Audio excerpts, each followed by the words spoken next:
నా బలం బలగం మీరే. తెలుగుదేశం పార్టీ కార్యకర్తలు నాయకులతో చంద్రబాబు తెలుగు జాతిని అగ్రస్థానంలో నిలబెట్టే శక్తి తెలుగుదేశం పార్టీకే ఉంది. కడప ఉక్కు పరిశ్రమ పనులు 10 రోజుల్లో ప్రారంభం. గండికోటలో 100 అడుగుల శ్రీకృష్ణదేవరాయల విగ్రహం. కోవట్లు ఖబర్దార్.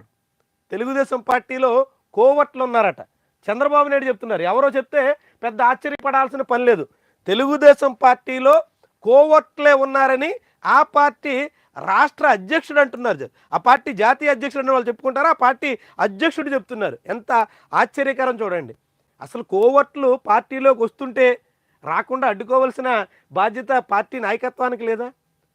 మరి కోవట్లు పార్టీలోకి వచ్చేస్తే వాళ్ళని గుర్తించి బయటికి తరిమేయాల్సినటువంటి బాధ్యత పార్టీ నాయకత్వానికి లేదా? మరి ఇంకా పార్టీలోనే ఉన్నారు, పార్టీ ముసుగులోనే సాగుతున్నారు, కానీ మీరు జాగ్రత్తగా ఉండండి అంటూ కార్యకర్తలకి అధినాయకత్వం చెప్పడం అంటే ఎంత ఆశ్చర్యకరం, ఎంత విస్మయకరం.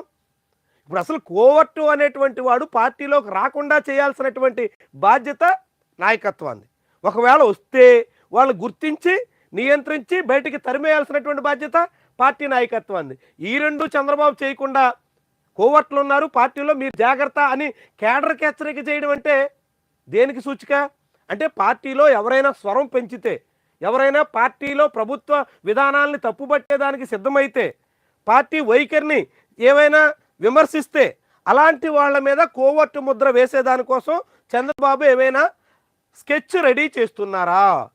తెలుగుదేశం పార్టీలో అసంతృప్తులు ఇప్పటికే వెల్లడవుతున్నాయి. యనమల రామకృష్ణ నుంచి బండారు సత్యనారాయణమూర్తి వరకు చాలామంది బాహాటంగానే తమ అసంతృప్తిని చాటుకున్నారు వివిధ రూపాల్లో. అందులో గంటా శ్రీనివాసరావు సహా అనేక మంది సీనియర్లు ఉన్నారు. వీళ్ళందరినీ కోవట్లుగా చిత్రీకరించే ప్రయత్నానికి చంద్రబాబు భవిష్యత్తులో పూనుకునేదానికి ఇలాంటి హెచ్చరిక మహానాడు వేదిక మీద నుంచి చేశారా? చాలా ఆశ్చర్యకరం. ఎందుకంటే మహానాడు లాంటి ఒక ముఖ్యమైనటువంటి తెలుగుదేశం పార్టీకి ముఖ్యమైనటువంటి వేదికపై నుంచే అలాంటి ప్రకటన చేశారంటే ఆ పార్టీలో ఎంతమంది కోవట్లు ఉన్నట్టు, ఆ కోవట్ల వల్ల ఆ పార్టీ ఎటు మళ్ళుతుందన్నట్టు, వాళ్ళ ప్రభావం ఎంత ఉందన్నట్టు చాలా చాలా కీలకమైనటువంటి అంశం. ఎందుకంటే కోవట్లే పార్టీలో చెలరేగిపోతుంటే, కోవట్లే పార్టీని తప్పుదారి పట్టించేస్తుంటే నియంత్రించలేకపోతే నాయకత్వం ఎట్టన్నట్టు, ఏ రీతిని ఉన్నట్టు? చాలా చాలా ముఖ్యమైనటువంటి పరిణామం. మరి చంద్రబాబు ఆ మాట తెలుసన్నారా, తెలియకన్నారా, ఒక వ్యూహాత్మకంగా అన్నారా, భవిష్యత్తులో జరగబోయేటువంటి పరిణామాలను దృష్టిలో పెట్టుకుని ఇలాంటి కామెంట్ చేశారా? ఏం జరిగినప్పటికీ కూడా తెలుగుదేశం పార్టీలో కోవట్లు ఉన్నట్టు ఆ పార్టీ అధిష్టానమే గుర్తించింది. ఆ కోవట్లు పార్టీని బదనాం చేస్తున్నట్టుగా కూడా చెప్పుకొచ్చింది. వాళ్ళందరి నుంచి పార్టీ కేడర్ని కాపాడుకోవడానికి కూడా సిద్ధమవుతోంది. చాలా ముఖ్యమైనటువంటి వ్యవహారం.